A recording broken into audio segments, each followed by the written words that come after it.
ശ്രീ ഭഗവാൻ തുടർന്നു. കാമം ജ്ഞാനത്തെ ആവരണം ചെയ്തിരിക്കുന്നു. ഇന്ദ്രിയങ്ങളും മനസ്സും ബുദ്ധിയുമാണ് കാമത്തിൻ്റെ ഇരിപ്പിടങ്ങൾ. ഇവയിൽ സ്ഥിതി ചെയ്തുകൊണ്ട് കാമം ജ്ഞാനത്തെ മറയ്ക്കുന്നു, ജീവാത്മാവിനെ അജ്ഞതയിലേക്ക് നയിക്കുകയും ചെയ്യുന്നു. അതിനാൽ നീ ഇന്ദ്രിയങ്ങളെയും മനസ്സിനെയും ബുദ്ധിയെയും അടക്കിയിട്ട് ജ്ഞാനവിജ്ഞാനങ്ങളെ നശിപ്പിക്കുന്ന കാമം ഉപേക്ഷിക്കുക. ഇന്ദ്രിയ മനോബുദ്ധികളെ നിയന്ത്രിച്ചു നിർത്തുന്ന യോഗം പാരമ്പര്യമായി രാജർഷികൾ അനുഷ്ഠിച്ചു പോന്നിരുന്നു. എന്നാൽ കാലപ്പഴക്കത്താൽ അത് നഷ്ടമായി തീർന്നു. നീ എൻ്റെ സുഹൃത്തും ഭക്തനുമാകയാൽ ഇപ്പോൾ ഞാൻ നിനക്കത് ഉപദേശിച്ചു തരികയാണ്. കർമ്മത്തിൽ അകർമ്മത്തെയും അകർമ്മത്തിൽ കർമ്മത്തെയും കാണുന്നവനാണ് ബുദ്ധിമാനും പൂർണ്ണകർമ്മം ചെയ്യുന്നവനുമായ യോഗി. അവൻ്റെ കർമ്മങ്ങളെല്ലാം ആഗ്രഹത്തിൽ നിന്നും ഫലചിന്തയിൽ നിന്നും മുക്തമായതിനാൽ, ജ്ഞാനാഗ്നിയിൽ ദഹിപ്പിക്കപ്പെട്ടവയായതിനാൽ അവൻ ജ്ഞാനിയാണ്. ജ്ഞാനി പ്രവർത്തിച്ചാലും പ്രവർത്തിക്കാത്തതുപോലെയാണ്.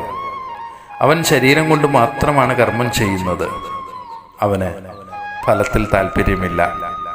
അവൻ്റെ മനസ്സ് ആത്മാവിൽ ലയിച്ചു നിൽക്കുന്നു. അതിനാൽ അവൻ പാപം ചെയ്യുന്നില്ല.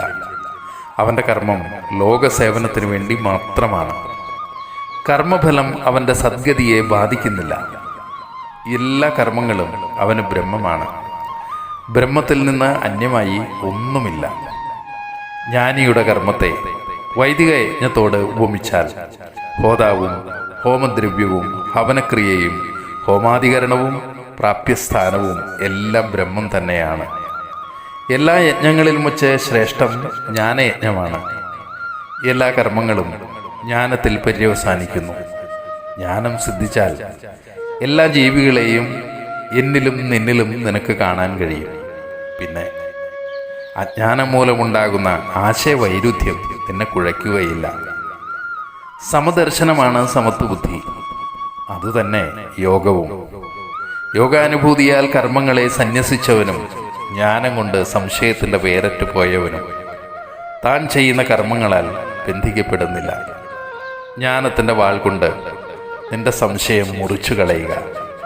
എന്നിട്ട് യോഗം അനുഷ്ഠിക്കുക. ഹേ അർജുന, മൗഢ്യത്തിൽ നിന്ന് എഴുന്നേൽക്കുക.